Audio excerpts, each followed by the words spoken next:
Ochalaba okwanjula n'embaga nga kukutuusibwako The City Bridals ku Kamukamu Plaza ne Hillwater Purity Nothing Less.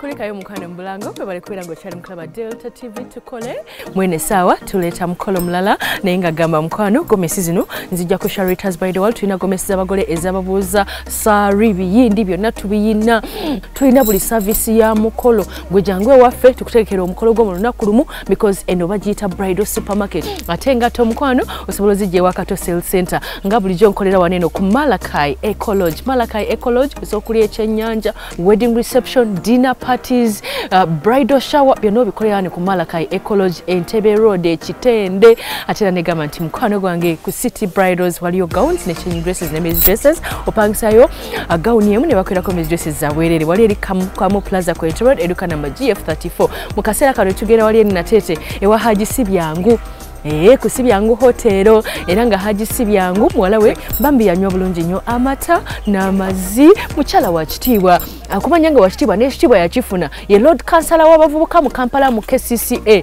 bamuyita Nandawula Shamim nga yaleese omwami we bwe bali bonna mu by'obufuzi nanga omwami Yesula Matovu okitegeera omukolo bakoze gwa amaanyi mukyala yambadde olugoye olulungi ebira balese bingi abayibi badde bangi n'ekyasinze okunsanyusa omukolo gwasitudde ab'ebitiibwa bangi era ab'ebitiibwa bangi ne batubulira obugambo obulungi nayagadde n'engeri gye basinkanamu nti omwami yalinga campaign manager kati nga mu campaigning era bane mweshamimu akalulu tayimunagano omusajja nenga campaigning bulungi wa campaigningidde bwati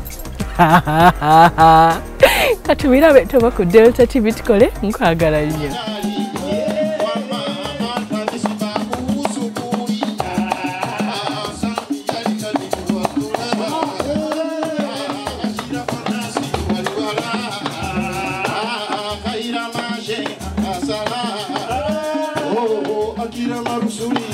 Sawa yaffe n'eyokubiri tuze Natete mu maka ga Haji Sibyangu era nga tandise ne decoration owa white green orange nga bataddeko glass chairs ez'ebbeeyi round tables fresh flowers fruits wakawa wabadde wagazi ddala era ng'omwami ono ye nannyini hotel nga muwala we Shamim Nandawula Councillor Lord Councillor w'abavubuka mu Kampala eyamuleetedde omwami Matovu Sula.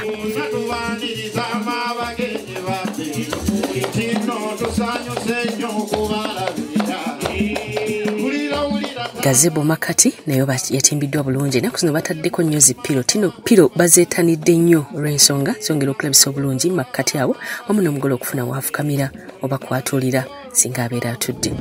Kujja abagenyi mwebale kujja gabira w'abakyala n'abaami kujja wamma abagenyi mwebale nkubandala nze ndi Buganda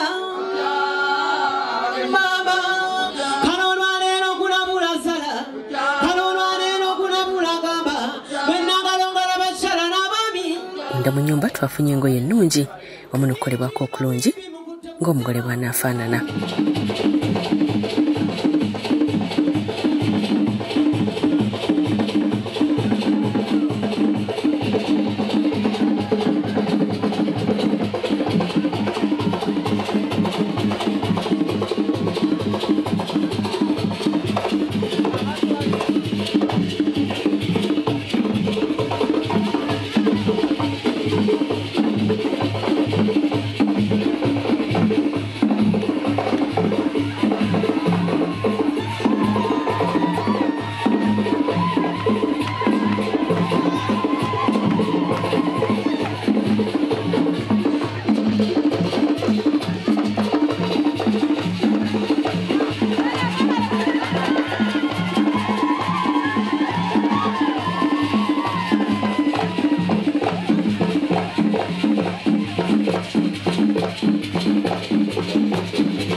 Abako batuuse era nga bazze bangi batuukidde butereevu mu nnyumba okusobola okuzaalibwa mu bwanga waffe omugole omwami tazaalibwa mu kidaala.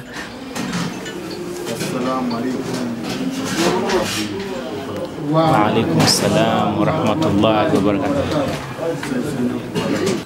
Kakasa nti ebitusobozesa byonna okuwoowa weebiri. Amahari bye baasaba ayagala Qur'ani n'omusaala bibino babituwadde. Wabaddewo n'okuwoowa era nga yawaddeyo amahari ga Qur'ani na musaalo. Ekyo nno kye kisinga kubanga omukyala kye yasaba kiba kitegeeza omukyala yeesigamye nnyo ku ddiini. Okkiriza okufumbiza n'okugatta ne muwala wange Shamimu Nandawula lw'amahari g'omuwadde aga Qur'ani n'omusaala n'omukuuma ng'ogoberera amateeka ga Allah onkola n'enjigiriza y'owekitiibwa Nabbi okkiriza on'omukuuma ng'ogoberera amateeka ga Allah nzikiriza okuwasa n'okunfumbiza Shamimu Nandawula lw'amahari ge muwadde aga Qur'ani n'omusaala era nja mukuuma ng'ongoberera amateeka ga Allah nkola n'enjigiriza ya Nabbi Muhammad sallallahu alayhi wa sallama. وما حج بيتك الحرام زيارة قبر نبيك محمد في هذه العام أو في عام القابل أو في كل عام وألبسهما لباسا تقواك لا تلبسهما لباسا معصيتك وارزقهما أولاد الصالحين والصالحات واجعل ذريتهما في عبادك الصالحين سبحان ربك رب العزة عما يصفون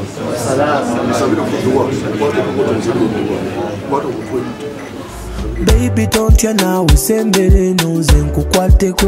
Wabeerawo katta mukago olwo kwe kulya wakunywa amazzi olwendo lw'amazzi n'emmwanyi. Amazzi muli wa bode abalala just bakusookayo wadde bakusookayo era omaze n'obasangayo kunzudde kati sembero nkuba kama baby sijja kalekana budde budduka enjuba ewaaba naye sooka mbuulire ngwawa mpulira bibyo yogera bazukulu bakamoga mufunze nnyo tweddira ngedde okumanya ebikwata ku mugole omwami. obuzibu bwaffe ngabi akabbiro yerengesa omukadde mami atuzaala omulungi Nakabugo Aisha oyo nno ye yeddira nkima muzukulu wa Mugema ebbira bulenzi tutegedde nti wangabi obuyibwa maama gye yayonka ebbeere buyiki nkima babeera nti muzukulu wa Mugema ebbira tukakasa nti ffe tuli balangira tewaliiwo kiyinza kututwazisa kuga amawulire weewaawo jjajja akkiriza agambye nti weewaawo nasiibula nasiibuleka navaayo nsiibudde sirina mukamunguluze yadde okutya navaayo nsiibudde era nga basayinize ne certificate kuba already kati bafumbo ddala. navaayo nsiibudde mpacanga masanyalaze seereka navaayo nsiibudde long time ago nava mu kyalo sijja mu kibuga wano babagabudde ekimere ekyabadde ekingi ddala. kama yakyusiza life musite iye yandaga enswanga zibuuse netile iye kati lwa bensiibwe yantanze nenfuna mwena ngamba beno abasawo bayitibwa okujja okugema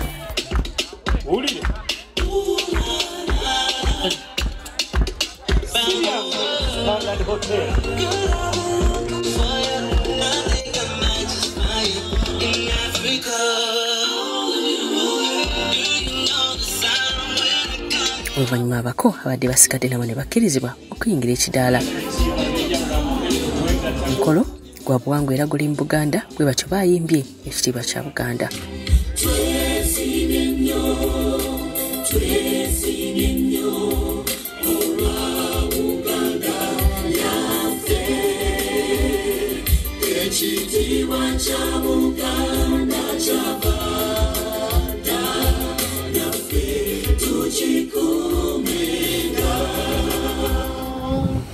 أعوذ بالله من الشيطان الرجيم.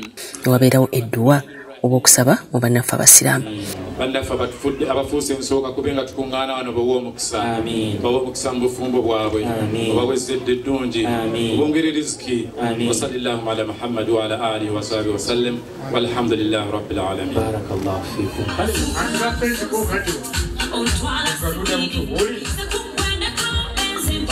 abasawo bakomezawo report ne bongera okulaga ku kiki basanze mu bako.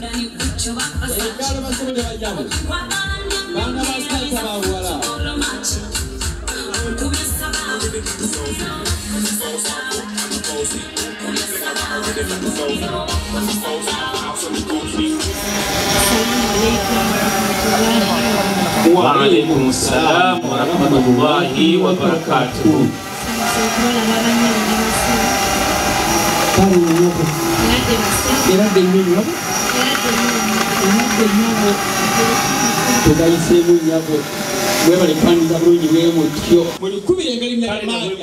Mwala wange abantu abonna obalamusizaako era mubateeseteese bulungi balina obuzibu bwonna obwetaaga okukolako medical report oba everything is okay my God.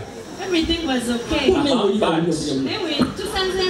Nilo lusongo olujjudde wano wangi but omukubo tusobodde omukwasaganya naye owokubiri bintu waliwo byafuuse byakwasaganya omukoze rifaaro na Mirembe hospital Lubaga hospital Mumbeja Shamim Mumbeja Shamim ngalo za Shamim gasubira esa sura here tata mwongeza nsonga nnyo tadi onsanyusiza nnyo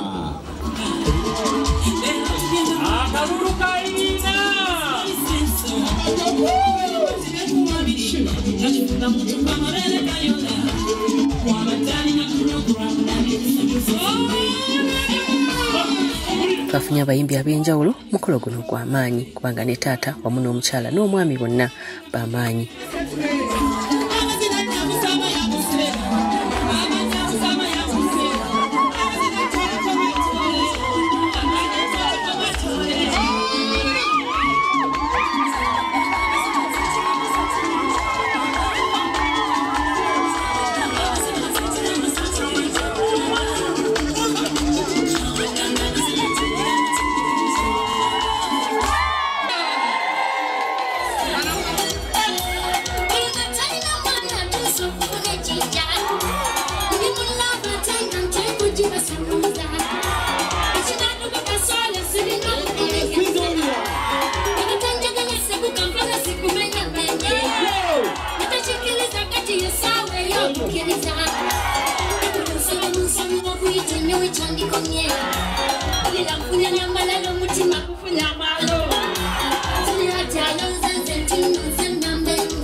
Abaana mu bitiibwa eby'enjawulo bazze okujja okubuuza.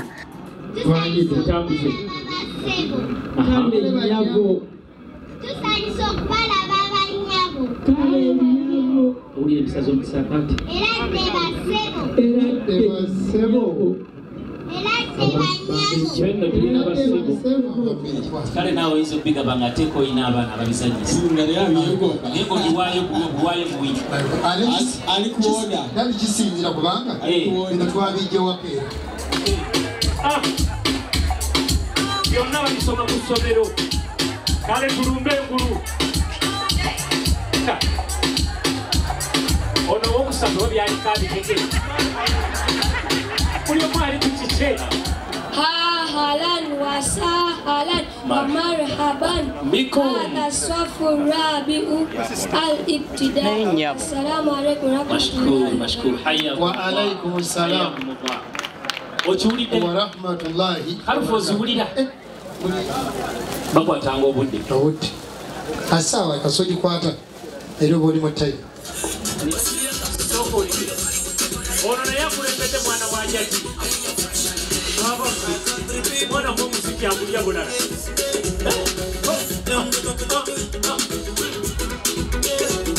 siwulira ngalo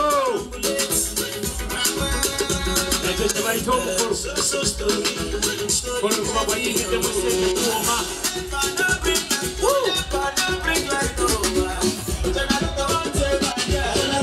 agamba kitani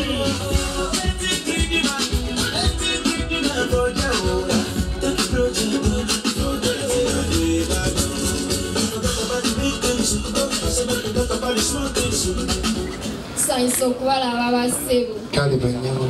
Nsanyusa okubalaba bannyabo. Kale banyabo. Nkuliko amakulu. Tugayise bulungi bassebo. Tambuza. Mungu nakuwa dini, nakuwa sera, nakuwa bulungi. Ekimunga bw'okiyina. Mungu bw'atyo. Agaba.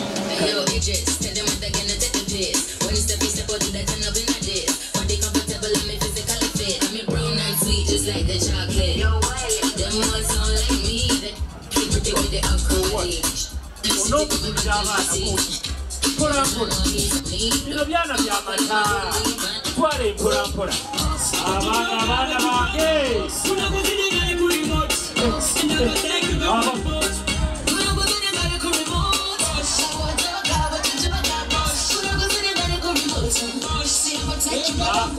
abaana bange batwale mpolampola Yabana kabina kuna korina Mana waniga bagala kukufuna Atenga na wapala bakufikina Yagwa the video winning Watukula because so sexy Yambala minyama that's very pretty Watukula mobile so nice Alright, brother to the jungle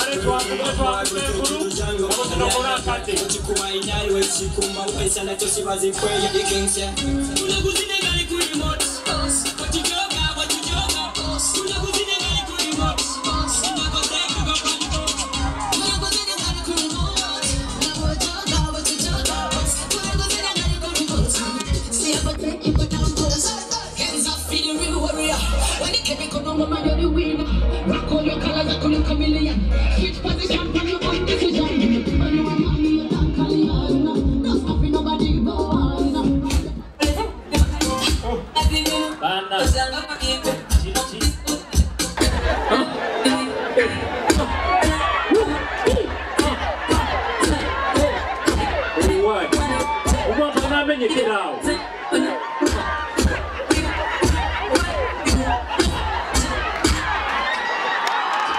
Kiruwaji Simbo.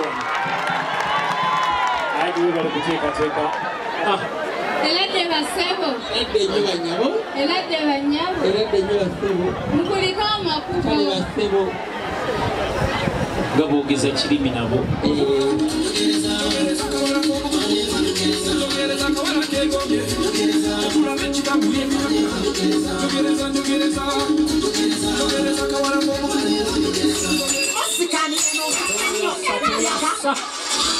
Aunque vai se pegar muito stroke.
Ochalaba okwanjula n'embaga nga kukutuusibwako The City Bridals ku Kamukamu Plaza ne Hillwater Purity, nothing less.